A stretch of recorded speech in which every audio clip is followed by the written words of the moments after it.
Baiklah, saya akan menjelaskan materi bab 8 yang berjudul Etos Kerja Pribadi Muslim dalam Kehidupan, yang dimana salah.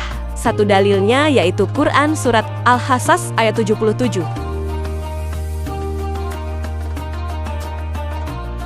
Etos kerja pribadi Muslim dalam kehidupan. Sebagai orang Islam, kita yakin bahwa kehidupan bukanlah hanya di dunia, melainkan ada kehidupan akhirat. Kita tidak dapat mementingkan satu segi kehidupan saja, misalnya kita beribadah terus-menerus dan meninggalkan kehidupan dunia, atau kita bekerja terus-menerus sehingga melupakan ibadah kepada Allah Subhanahu wa Ta'ala.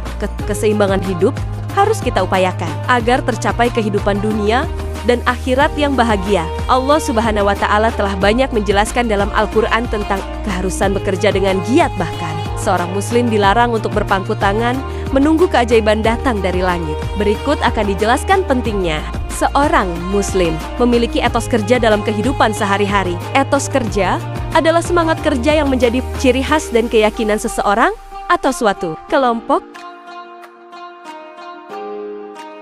Allah Subhanahu wa Ta'ala berfirman, وَابْتَغِ فِيمَا آتَاكَ اللَّهُ الدَّارَ الْآخِرَةَ وَلَا تَنْسَ نَصِيبَكَ مِنَ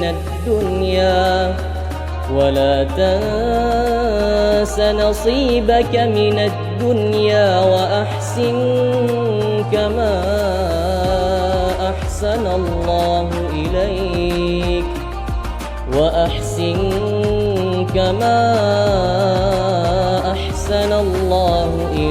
ولا تبغ الفساد في الأرض إن الله لا يحب المفسدين.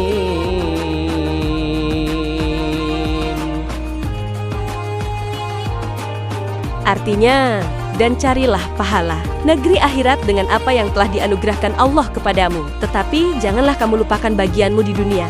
Berbuat baiklah kepada orang lain, sebagaimana Allah telah berbuat baik kepadamu. Dan janganlah kamu berbuat kerusakan di bumi. Sungguh Allah Subhanahu wa Ta'ala tidak menyukai orang yang berbuat kerusakan. Quran Al-Qasyas ayat 77. Penjelasan ayat Al-Qasas ayat 77, yaitu pada awal ayat ini Allah Subhanahu wa Ta'ala memerintahkan orang-orang yang beriman agar dapat menciptakan keseimbangan antara usaha untuk memperoleh keperluan duniawi dan keperluan ukhrawi, tidak mengejar salah satunya dengan cara meninggalkan yang lainnya. Islam tidak menyukai orang-orang yang hanya mengejar akhirat dengan meninggalkan duniawi, apalagi kalau menjadi beban orang lain dalam masalah nafkah. Nabi Muhammad SAW pernah mendapati seorang anak muda yang selalu berada di masjid. Kemudian beliau bertanya kepada para sahabat, siapakah yang memberi nafkahnya?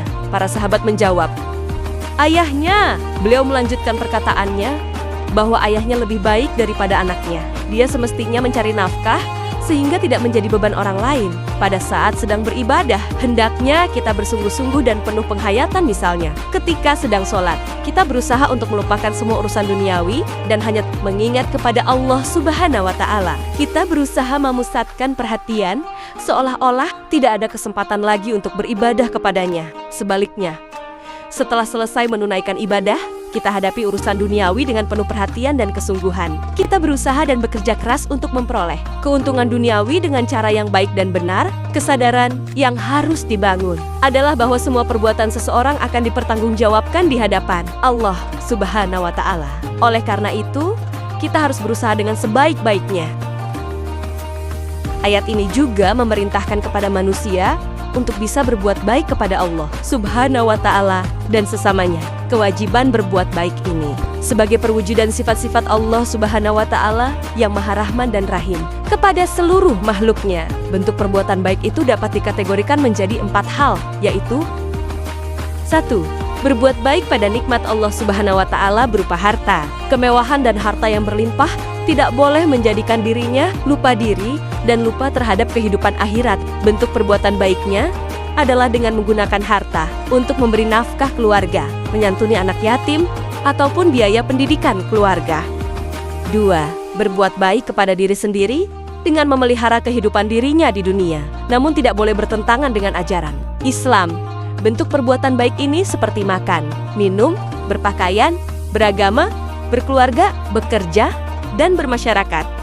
3. Berbuat baik sebagaimana yang diajarkan Allah Subhanahu wa Ta'ala sebagai wujud pelaksanaan kewajiban Muslim, yaitu selalu menaati perintah Allah Subhanahu wa Ta'ala melalui ibadah dan menjauhi larangan-larangannya.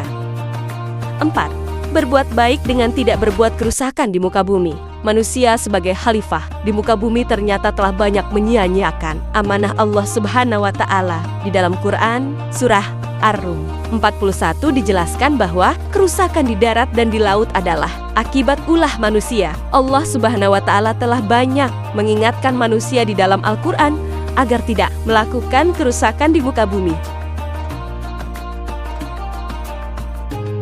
Jadi kesimpulannya, pada surat Al-Qasas ayat 77 diartikan bahwa segala harta yang dimiliki bukan berarti hanya ditujukan untuk akhirat semata. Jangan berpikir jika kehidupan hanya di sini dan sekarang dunia, sebab masih ada kehidupan di akhirat nanti.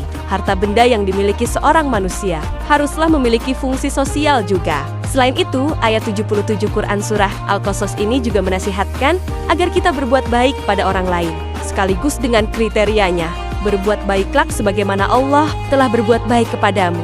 Jangankan berbuat jelek pada orang lain. Berbuat baik yang biasa-biasa saja, tampaknya tidak atau belum cukup.